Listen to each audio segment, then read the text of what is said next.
guys, so today I'm going to be showing you how to make a super easy jumbo watermelon squishy.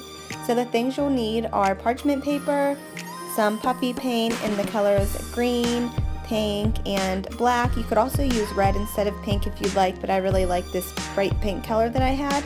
And you'll also need white if the memory foam is not as white as you'd like it, or you could leave it the color that it is, but I did add white in. In a minute you'll see.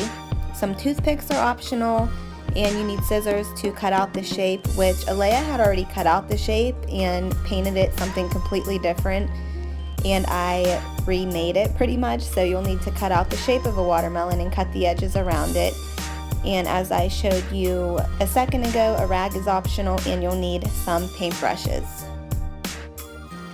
And if I had some latex gloves, I would definitely be wearing them because puffy paint usually gets all over my hands, but it comes right off. It's not really like acrylic paint.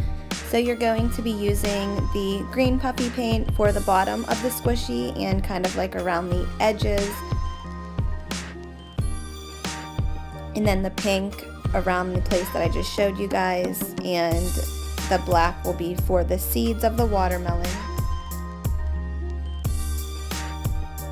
So I'm going to be starting off with the green puffy paint to paint the bottom of the watermelon and kind of like around the edges, which you'll see in a second.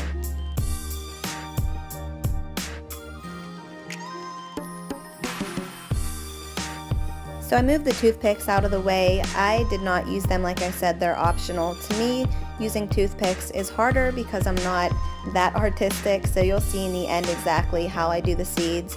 But if you feel better using toothpicks and not doing it the way I did, then that would be the way to go. So I'm just painting the bottom green.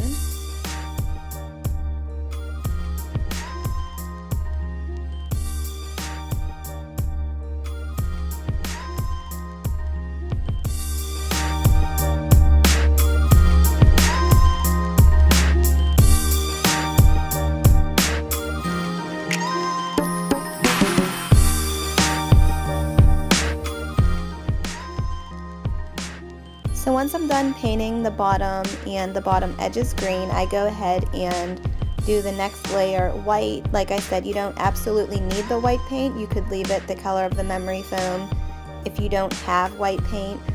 But I did, so I did use it to kind of like blend in with the green, and it'll also kind of blend into the pink for the white part of the watermelon.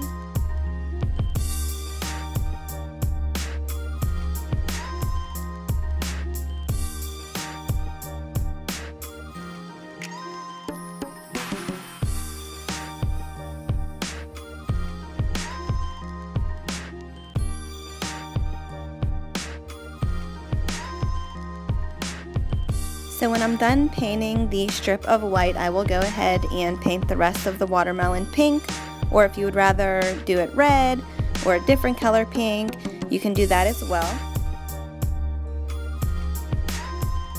And there's baby Bernie's little hands trying to come in and help me.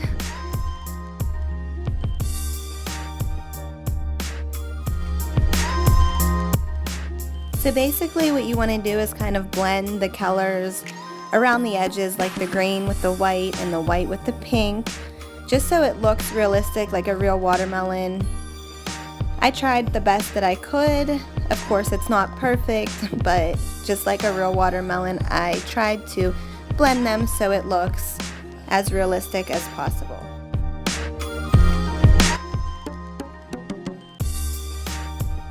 So this is what it looks like when the three colors are painted on. This is where you can come in with the toothpicks and dip the toothpicks into the puffy paint and do the seeds that way. But what I'm doing is I put a little bit of paint on the parchment paper and dip the tip of the puffy paint bottle into it. I'm kind of like doing little seeds that way instead of using the toothpicks. I just feel it's easier to do it this way, but everyone's preference is different.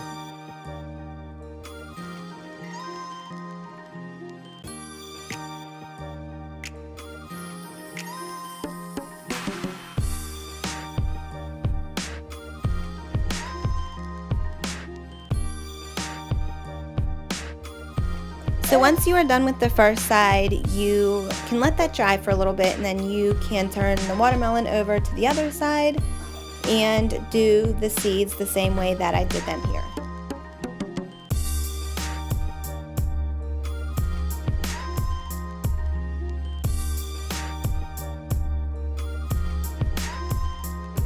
So this is what it looks like when that side is completely done, and I'm just turning it over to do the other side now.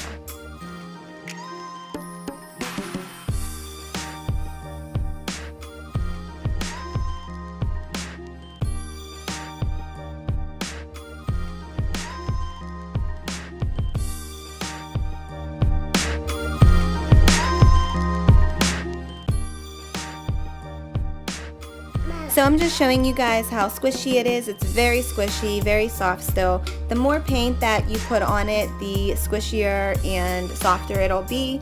But like I said, everyone has their own personal preference. You can put 1 coat of paint, 2 coats of paint, 3 coats of paint. But the more that you put on, the longer you do have to let it dry. But it's up to you.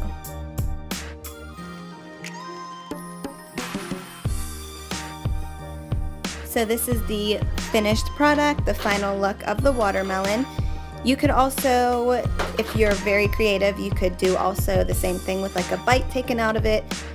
I kind of wanted to do that, but like I said, I'm not very creative and I did not want to mess up the watermelon because it was a perfect shape. So if you guys enjoyed this DIY, please give this video a big thumbs up.